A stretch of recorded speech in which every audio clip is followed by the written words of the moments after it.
क्या आप भारत के संविधान को जानना चाहते हैं? क्या आप हमारे संविधान निर्माताओं की भावना को जानना चाहते हैं? भारतीय संविधान निर्माताओं की आकांक्षाओं को, उनकी इच्छाओं को, उनके ध्येय को जानना चाहते हैं तो आपको संविधान सभा की बहस को पढ़ना होगा। उस बहस को पढ़ के आप जान सकते हैं कि हमारे संविधान निर्माताओं ने इस संविधान में ये प्रावधान क्यों किए। क्योंकि भारतीय संविधान के प्रावधानों को लेकर बहुत से प्रश्न हमारे मन में रहते हैं। उन सभी प्रश्नों का उत्तर जानना चाहते हैं तो आपको संविधान सभा की बहस को पढ़ना होगा। संवैधानिक भारत के इतिहास में पहली बार हमारे मार्गदर्शक doctor Dinesh ji Gehlot, assistant professor JNVU के द्वारा संविधान सभा की ऑनलाइन कार्यशाला, संविधान सभा की बहस की ऑनलाइन कार्यशाला हूबहू चर्चा की जा रही है। अब तक इसके 6 अधिवेशन हो चुके हैं। आप जैसा कि थंबनेल में देख रहे हैं, ऑनलाइन कार्यशाला संविधान सभा की, संविधान सभा के 7वें सत्र पर हूबहू चर्चा होगी 4 नवंबर 2023 से प्रारंभ। आप सोच सकते हैं कि 4 नवंबर को ही 7वें अधिवेशन की चर्चा प्रारंभ क्यों होगी? 4 नवंबर 1923 को ठीक 75 वर्ष पूरे हो रहे, इसलिए 4 नवंबर को जो 75 वर्ष पहले संविधान सभा में जो कार्य हुआ, उसी कार्य को 4 नवंबर 2023 के दिन आप लोग जान पाएंगे। लेकिन आप सोच रहे होंगे हम इससे कैसे जुड़ सकते हैं? आपको जूम ऐप अपने मोबाइल में डाउनलोड करना होगा और इस ऑनलाइन कार्यशाला में भाग लेने के लिए आपको अपना रजिस्ट्रेशन करवाना होगा। ऑनलाइन रजिस्ट्रेशन का लिंक और जूम से जुड़ने का जो लिंक है वो कमेंट्स बॉक्स में या इस वीडियो के डिस्क्रिप्शन में मैं दे रहा हूं। आप वहां से इसको ले सकते हैं। वहां से पहले अपना रजिस्ट्रेशन करवाएं और उसके बाद 4 नवंबर को 7:30 से 9:30 के बीच में कार्यशाला आयोजित होगी। उसमें 10 मिनट पहले आप इससे जुड़े और इससे लाभान्वित हो और जानें कि भारत का संविधान कैसे बना, हमारे संविधान निर्माताओं का ध्येय क्या था। सबसे महत्वपूर्ण बात यह है कि संविधान सभा का ये जो 7वां अधिवेशन है, इसमें प्रारूप समिति के मसौदे पर चर्चा की जाएगी।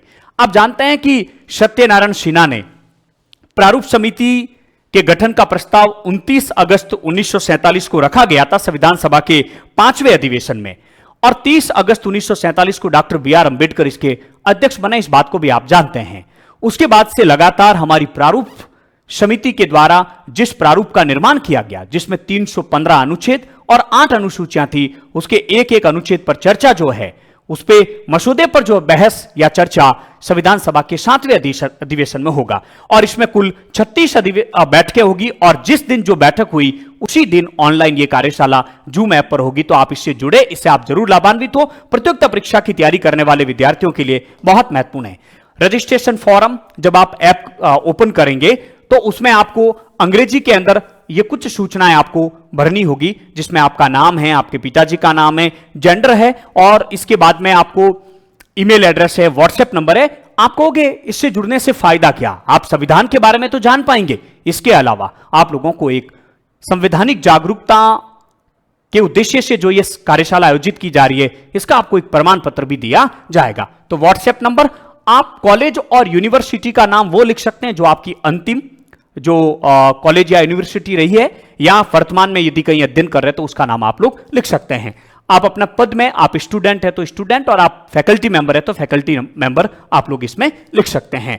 आप लोग विशेष रूप से इसके माध्यम से जान पाएंगे कि हमारे संविधान का निर्माण कैसे हुआ। और प्रारूप समिति का सबसे महत्वपूर्ण चर्चा तो होगी प्रारूप समिति के प्रारूप पर, एक एक मुद्दे पर आप जान पाएंगे कि हमारा संविधान सभा के सदस्यों ने किस प्रकार से तैयार किया। तो इसे लाभान्वित होने के लिए कमेंट्स बॉक्स में जो मैं लिंक दे रहा हूं, उससे आप सबसे पहले जूम ऐप का रजिस्ट्रेशन करवाएं और उसके बाद में जूम ऐप का जो लिंक है नीचे, उससे जो है आप लोग जुड़ सकते हैं 4 नवंबर को। एक और बात जो मुझे लगता है आप लोगों को बता देनी चाहिए कि संविधान सभा की ये कब ये ऑनलाइन कार्यशाला होगी। तो आप जानते हैं कि संविधान सभा के 36 जो बैठकें हुई थी, इस 36 बैठक में से 4 और 5 नवंबर की जो बैठक थी उसकी अध्यक्षता की थी डॉक्टर राजेंद्र प्रसाद ने। इसके बाद में जो 34 बैठकें थी इस अधिवेशन में, उसकी अध्यक्षता HC मुखर्जी के द्वारा की गई थी, जो कि आप जानते हैं हमारे संविधान सभा के उपाध्यक्ष थे। कब होगी बैठकें? 4 और 5 नवंबर। इसके बाद में 6, 8, 9, 15, 17, 18, 19, 22, 23, 24, 25, 26, 29, 30 नवंबर। 1, 2, 3, 6, 7, 8, 9, 10, 13, 27, 28, 29, 30, 31 दिसंबर 1948 और 3, 4, 5, 6, 7 और 8 जनवरी 1949। टोटल ये जो 36 बैठकें हैं, इन 36 बैठकों की जिस दिन 75 वर्ष पहले संविधान सभा में जो चर्चा हुई वो की वो हूबहू चर्चा जानना चाहते हैं आप, तो इस जूम ऐप से आप लोग अवश्य जुड़े। आप जान पाएंगे भारत के संविधान निर्माताओं की मंशा को। आप लोग ये जो 7वां अधिवेशन है, इसकी प्रत्येक बैठक में, इनकी प्रथम बैठक 4 नवंबर से अंतिम बैठक 8 जनवरी 1949, 4 नवंबर 1948 से 8 जनवरी 1949 तक प्रतिदिन जो है प्रारूप का जो मसौदा है, जो प्रारूप समिति ने रखा था, जिसको हम पांडुलेखन समिति, ड्राफ्टिंग समिति, मसौदा समिति भी कहते हैं, उसके ऊपर चर्चा होगी। तो आप इससे अवश्य जुड़े और इस वीडियो को आवश्यकता वाले विद्यार्थी, प्रतियोगिता परीक्षाओं की तैयारी करने वाले विद्यार्थी या भारत के संविधान में रुचि रखने वाले लोगों तक शेयर करके अवश्य पहुंचाए। कैसी लगी ये डॉक्टर दिनेश जी गहलोत सर की मुहिम, ये भी आप लोग कमेंट्स करके अवश्य बताएं। Thank you very much.